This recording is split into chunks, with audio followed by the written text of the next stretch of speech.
அதே போல மாஞ்சோலை தேயிலை தோட்ட தொழிலாளர்களுடைய பிரச்சனை நம்முடைய பத்திரிகையாளர்களுக்கு தெரியும்.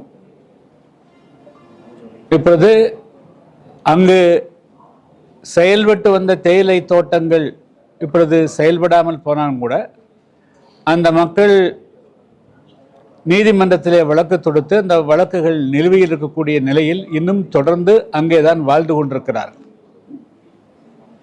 ஆனால் அவர்களுக்கு உண்டான அடிப்படை வசதிகளை, குடிநீர் வசதிகள், அதே போல மின்சார வசதி, போக்குவரத்து வசதி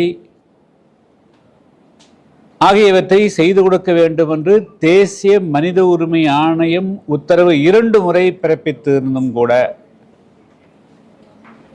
கடந்த சில நாட்களாக மீண்டும் அவர்களுக்கு குடிநீர் வசதி துண்டிக்கப்படுகிறது, போக்குவரத்து துண்டிக்கப்படுகிறது, அதே போல மின்சார வசதிகள் துண்டிக்கப்படுகின்ற செய்திகள் பெரும்பாலான ஊடகங்களிலே வெளியே வருகிறது.